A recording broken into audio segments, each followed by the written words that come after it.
সূরা আত-তুর।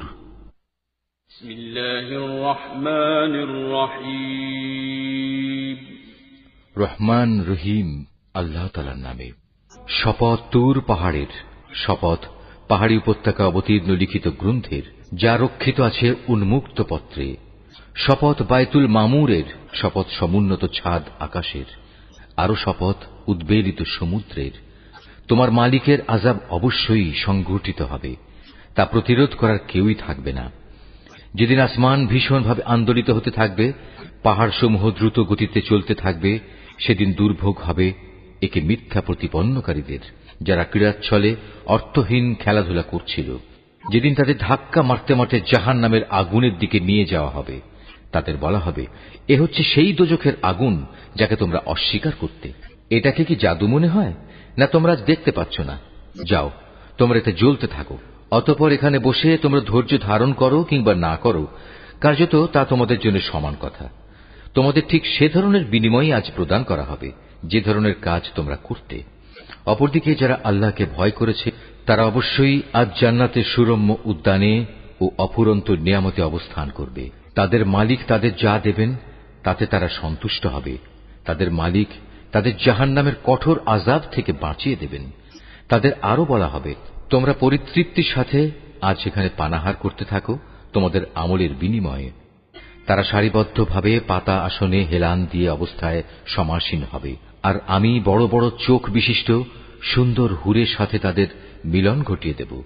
যেসব মানুষ নিজেরা আল্লাহর উপর ঈমান এনেছে এবং তাদের সন্তানরাও এ ঈমানের ব্যাপারে তাদের অনুবর্তন করেছে, আমি সেদিন জান্নাতে তাদের সন্তান সন্ততিদের তাদের নিজ নিজ পিতামাতার সাথে মিলিয়ে দেব।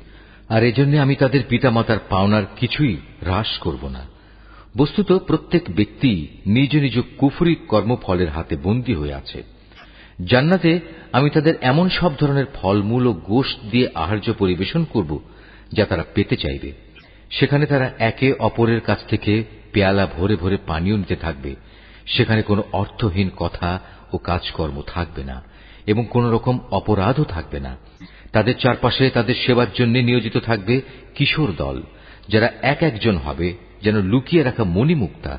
তারা একজন আর একজনের দিকে চেয়ে তাদের দুনিয়ার জীবনে কথাবার্তা জিজ্ঞেস করতে থাকবে।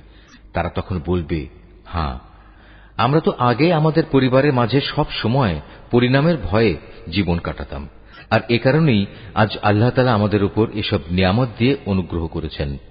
সর্বোপরি তিনি আমাদের জাহান্নামের গরম আগুনের শাস্তি থেকেও রক্ষা করেছেন। আমরা আগেও আল্লাহ তাআলাকে ডাকতাম, আমরা জানতাম তিনি অনুগ্রহশীল ও দয়ালু। অতএব হে নবী, মানুষদের তুমি এই দিনের কথা স্মরণ করাতে থাকো। আল্লাহ তাআলার অনুগ্রহে তুমি কোনো গণক নও, আবার তুমি কোনো পাগলও নও। তুমি হচ্ছে তার বাণী বহনকারী একজন রসুল মাত্র। তারা কি বলতে চায় এ ব্যক্তি একজন কবি এবং সে কোনো দৈব দুর্ঘটনায় পতিত হোক, আমরা সে অপেক্ষাই করছি।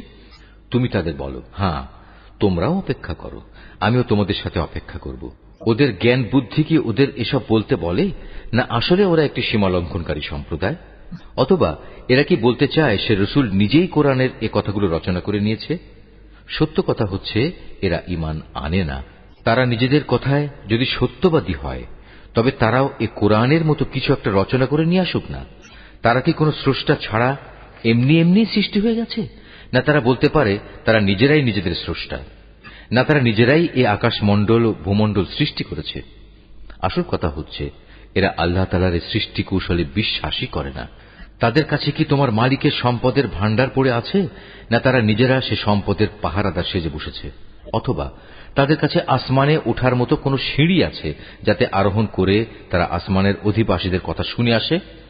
তাহলে তারা আসমান থেকে শোনা বিষয়ের উপর সুস্পষ্ট কোনো প্রমাণ এনে হাজির করুক।